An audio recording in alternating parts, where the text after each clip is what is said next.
Hello बच्चों, स्वागत है आप सबका आपके अपने यूट्यूब चैनल कंबोज सर पे। मेरा नाम कोमल है। आई होप आप सभी बहुत अच्छे होंगे और आपकी एग्जाम की प्रिपरेशन भी बहुत अच्छी चल रही होगी, जिनके बोर्ड एग्जाम आने वाले हैं और जिनके एनुअल एग्जाम आने वाले हैं। आज के इस वीडियो में हम डिस्कस करने वाले हैं क्लास 11th के निश्चित उत्तरीय प्रश्नों को। इससे पहले वाले वीडियो में हम MCQs टाइप जितने भी क्वेश्चन थे उन सबको कवर कर चुके हैं, तो आप चाहें तो इससे प्रीवियस वीडियो भी देख सकते हैं। और आपको जो भी ये निश्चित रूप से क्वेश्चन पढ़ाए जा रहे हैं, आपको इन्हें अच्छे से लर्न करना है, अच्छे से प्रैक्टिस करनी है, ताकि आप अपने एग्जाम में अच्छे मार्क्स ला पाए। अगर आपको इन क्वेश्चंस की PDF चाहिए तो आप सिंपल कंबोज सर वेबसाइट पे जा सकते हैं। वहाँ पे आपको एक नंबर शो हो रहा होगा, इस व्हाट्सएप नंबर पे मैसेज कर सकते हैं और आप अपना PDF परचेज कर सकते हैं बहुत ही कम कॉस्ट पर। तो बिना देरी करते हुए हम स्टार्ट करते हैं हमारे आज के पहले क्वेश्चन से। तो हमारा पहला निश्चित उत्तर क्वेश्चन है, मिश्रण तथा विलयन में एक अंतर लिखिए। तो इसका उत्तर होगा मिश्रण विषमांग होते हैं जबकि विलयन समांगी होते हैं। अगला क्वेश्चन, ताप का ऋणात्मक मान किस पैमाने पर संभव होता है तथा किस पर नहीं। तो 0 डिग्री सेल्सियस से कम ताप अर्थात ऋणात्मक मान सेल्सियस पैमाने पर तो संभव है, परंतु केल्विन पैमाने पर ताप का ऋणात्मक मान संभव नहीं है। अगला क्वेश्चन, किसी गैसीय पदार्थ के 1 मोल का NTP पर आयतन कितना होगा। सो इसका आंसर होगा 22.4 लीटर। अगले क्वेश्चन पे चलते हैं, कैंसर से ग्रसित रोगियों के लिए कौन सी औषधियां प्रयोग की जाती हैं। तो इसका आंसर होगा कैंसर की चिकित्सा में सिस्प्लेटिन तथा टैक्सोल औषधियां प्रयोग की जाती हैं। अगला क्वेश्चन है, कौन सी धातु कमरे के ताप पर द्रवावस्था में रहती है। तो इसका सिंपल आंसर है पारा धातु, जिसे मरकरी कहते हैं। तो पारा धातु कमरे के ताप पर द्रव अवस्था में रहती है। अगला क्वेश्चन है, पौधों को कीड़ों से बचाने के लिए किस रसायन का प्रयोग किया जाता है।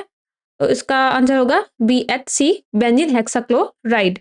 अगला क्वेश्चन, एक पर्यावरण प्रदूषक का नाम लिखिए। तो इसका आंसर है क्लोरोफ्लोरोकार्बन CFC, जो कि क्या है, एक पर्यावरण प्रदूषक है जो कि पर्यावरण में प्रदूषण फैलाता है। अगला क्वेश्चन है, सार्थक अंकों से आप क्या समझते हैं। उत्तर होगा उन अंकों की संख्या को जिनके द्वारा किसी राशि को निश्चित रूप से व्यक्त किया जाता है, सार्थक अंक कहते हैं। अगला क्वेश्चन है, एक कागज की मोटाई 0.0017 सेंटीमीटर है, इसमें कितने सार्थक अंक हैं। तो इसका सिंपल आंसर होगा इसमें 2 सार्थक अंक हैं। अगला क्वेश्चन है, किसी छड़ की लंबाई 12.5 मिमी तथा पतली तार का व्यास 0.04 मिमी है, कौन सी माप अधिक यथार्थ है। सो इसका राइट आंसर होगा 12.5 मिमी अधिक यथार्थ है, क्योंकि इसमें 3 सार्थक अंक है जबकि 0.04 में 1 सार्थक अंक है। अगले क्वेश्चन पे चलते हैं, 28.25 में कितने सार्थक अंक हैं। तो इसका उत्तर है 4। अगला क्वेश्चन है, सापेक्षता के सिद्धांत का प्रतिपादन किस वैज्ञानिक ने किया। इसका आंसर होगा सापेक्षता के सिद्धांत का प्रतिपादन आइंस्टाइन ने किया। अगला क्वेश्चन है, समस्थानिकों की खोज से क्या ज्ञात होता है। इसका उत्तर होगा समस्थानिकों की खोज से ज्ञात होता है कि एक ही तत्व के भिन्न भिन्न परमाणु द्रव्यमान वाले परमाणु संभव हैं। अगला क्वेश्चन, कार्बन का कौन सा समस्थानिक तत्व के सापेक्ष परमाणु द्रव्यमान को व्यक्त करने हेतु प्रयुक्त किया जाता है। इसका राइट आंसर होगा कार्बन 12 C12 समस्थानिक। अगला क्वेश्चन, मोलर द्रव्यमान को परिभाषित कीजिए। तो इसमें मोलर द्रव्यमान की परिभाषा लिखनी है।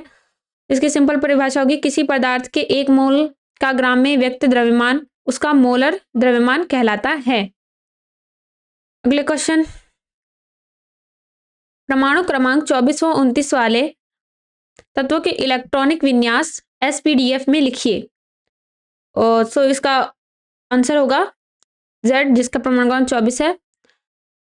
तो इसका इलेक्ट्रॉनिक विन्यास होगा 1s2 2s2 2p6 3s2 3p6 3d5 और 4s1। अब अगला है जिसका परमाणु क्रमांक 29 होगा, तो उसका इलेक्ट्रॉनिक विन्यास होगा 1s2 2s2 2p6 3s2 3p6 3d10 और 4s1। अगले क्वेश्चंस पे चलते हैं। इसमें मैं आपको सारे क्वेश्चन बोल के कवर नहीं करा सकती, तो आप वीडियो पॉज करके भी पढ़ सकते हैं, नहीं तो आप PDF भी परचेस कर सकते हैं। अगले क्वेश्चंस पे चलते हैं हम। नेक्स्ट क्वेश्चन है, आधुनिक आवर्त नियम क्या है। इसका आंसर होगा आधुनिक आवर्त नियम के अनुसार तत्व के भौतिक तथा रासायनिक गुण उनके परमाणु क्रमांकों के आवर्ती फलन होते हैं। मैंडलीफ की आधुनिक आवर्त सारणी में वर्गों तथा आवर्तों की संख्या लिखिए। तो इसका आंसर होगा मैंडलीफ की आधुनिक आवर्त सारणी में 9 वर्ग समूह तथा 7 आवर्त है। अगला क्वेश्चन, क्लोरीन का इलेक्ट्रॉनिक विन्यास लिखिए तथा आवर्त सारणी में इसका स्थान भी लिखिए। इसका इलेक्ट्रॉनिक विन्यास लिखेंगे हम 17Cl is equals to 287 is equals to 1s2 2s2 2p6 3s2 3p6। ये इसका हमारा इलेक्ट्रॉनिक विन्यास हो गया। आवर्त संख्या इसकी 3 और वर्ग संख्या है 17। अगले क्वेश्चन में चलते हैं। 14वें वर्ग के तत्व के भायात्मक कोष का इलेक्ट्रॉनिक विन्यास क्या है? इसका आंसर होगा ns2np2। अगला क्वेश्चन, किस तत्व का इलेक्ट्रॉनिक विन्यास 2882 है? इसे आवर्त सारणी के किस वर्ग एवं आवर्त में रखना उचित है? तो इसका राइट आंसर है उस तत्व की वर्ग संख्या 2 है तथा आवर्त संख्या 4 है। अगला question, MgO Al2O3 Na2O SO3 व P2O5 में सर्वाधिक क्षारीय ऑक्साइड कौन सा है और क्यों? इसका राइट आंसर होगा Na2O। क्यों है? क्योंकि यह क्षारीय धातु का ऑक्साइड है। अगला क्वेश्चन है, मानव निर्मित तत्व किस श्रेणी से संबंधित होते हैं? तो इसका आंसर होगा एक्टिनॉइड श्रेणी से। अगला क्वेश्चन, विद्युत ऋणात्मकता को परिभाषित कीजिए। तो इसका आंसर होगा किसी तत्व के परमाणु की सह संयोजक आबंध में साझे के इलेक्ट्रॉन को अपनी ओर आकर्षित करने की प्रवृत्ति की माप उस तत्व की विद्युत ऋणात्मकता कहलाती है। अगला क्वेश्चन है, वर्ग 1 के तत्वों को क्षारीय धातु क्यों कहते हैं? वर्ग 1 के तत्व क्षारीय धातु कहलाते हैं क्योंकि इनके हाइड्रोक्साइड विलय क्षार बनाते हैं तथा इनकी राख क्षारीय प्रवृत्ति की होती है। अगले क्वेश्चन है, निम्नलिखित परमाणुओं या फिर आयनों के लुईस प्रतीक लिखिए। तो इसमें आपको परमाणु या फिर आयन कह सकते हैं। ये देखें, आपको इनमें सिंपल ये लुईस प्रतीक बनाने हैं, तो आप इन्हें अच्छे से प्रैक्टिस कर सकते हैं ताकि एग्जाम में कोई दिक्कत ना हो। अगला क्वेश्चन है, कौन अधिक स्थायी आयनिक आबंध बनाएगा? पहला Na तथा Cl अथवा दूसरा है Ca तथा Cl। तो इसका राइट आंसर होगा Na तथा Cl अधिक स्थायी आयनिक बंध बनाएगा। अगला क्वेश्चन है, कौन से तत्व आयनिक यौगिक बनाते हैं? तो इसका आंसर होगा वर्ग 1 तथा 2 की धातुएं वर्ग 16 तथा 17 की अधातुओं के साथ आयनिक यौगिक बनाती है। अगला क्वेश्चन, यद्यपि अनेक स्थितियों में अष्टक नियम अत्यंत उपयोगी है परंतु इसके कुछ अपवाद भी हैं। इस कथन की सत्यता हेतु 2 उदाहरण दीजिए। तो इसका उत्तर होगा BCl3 तथा PCl5। इनमें साझेदारी के उपरांत क्रमशः 6 तथा 10 इलेक्ट्रॉन होते हैं, अर्थात ये अष्टक नियम का पालन नहीं करते। नेक्स्ट क्वेश्चंस पे चलते हैं।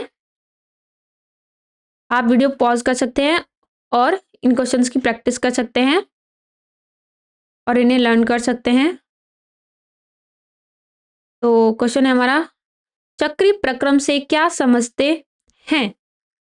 इसका उत्तर होगा वह प्रक्रम जिसमें कोई निकाय विभिन्न अवस्थाओं से गुजरता हुआ अपनी प्रारंभिक अवस्था में लौटाता है उसे चक्रीय प्रक्रम कहलाता है वो। अगला क्वेश्चन, किन परिस्थितियों में गैस की विशिष्ट ऊष्मा का मान शून्य तथा अनंत होता है?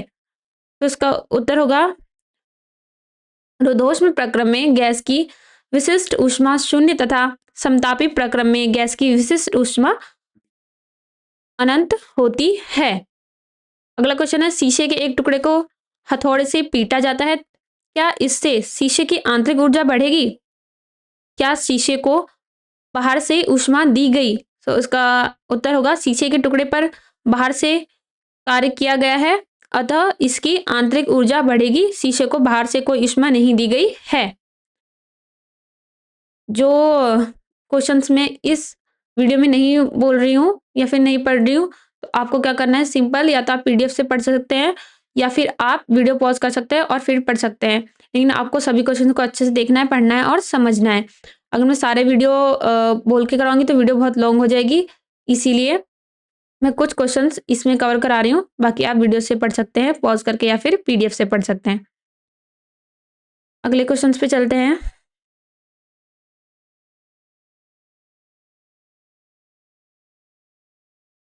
अगले क्वेश्चन है हमारा, निम्नलिखित में से वे पदार्थ छांटकर लिखिए जो ऑक्सीकारक तथा अपचायक दोनों का कार्य कर सकते हैं। हमें पदार्थ दे रखे हैं, इनमें से हमें छांट के लिखना है। तो हमें जो पदार्थ दे रखे वो O3, H2O2, FeCl2, HNO3 और SO2। तो इसमें इसका आंसर होगा O3 व H2O2 ऑक्सीकारक तथा अपचायक दोनों पदार्थों की भांति कार्य कर सकते हैं। अगला क्वेश्चन है 2KCl तथा I2 इसके हम अभिक्रिया कराते हैं तो 2KI प्लस Cl2 प्राप्त होता है, क्रिया होगी या नहीं। तो इसमें क्या, इसमें हमें बताना कि क्रिया होगी या नहीं होगी या फिर ये सही है या नहीं है। तो इसका उत्तर होगा विद्युत रासायनिक श्रेणी में I2 का स्थान Cl2 से ऊपर है, अतः I2 के Cl से Cl2 विस्थापित नहीं करेगी। सो जो अभिक्रिया होगी वो होगी 2KCl प्लस I2 फिर 2KI प्लस Cl2 संभव नहीं है। अगला क्वेश्चन है,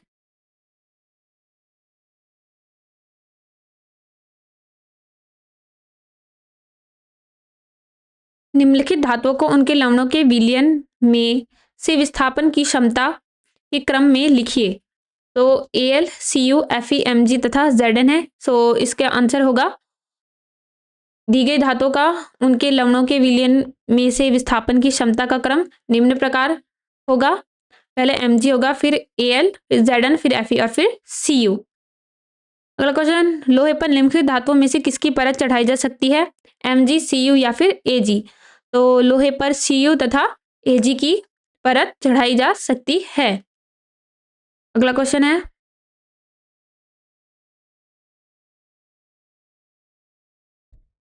आप इन सभी क्वेश्चंस की अच्छे से प्रैक्टिस कर लीजिएगा और उन्हें याद भी कर लीजिएगा। अगला क्वेश्चन है हमारा, ज्यामितीय समव्यवता का क्या कारण होता है? तो इसका उत्तर होगा द्विआबंध के परितः प्रतिबंधित घूर्णन के कारण ज्यामितीय समव्यवता होती है। चक्रीय यौगिक में एकल आबंध के परितः मुक्त घूर्णन संभव नहीं होता है, इसीलिए ये भी ज्यामितीय समव्यवता प्रदर्शित करते हैं। अगला क्वेश्चन है, विपक्ष 2 ब्यूटीन की तुलना में समपक्ष 2 ब्यूटीन का क्वथनांक उच्च क्यों होता है?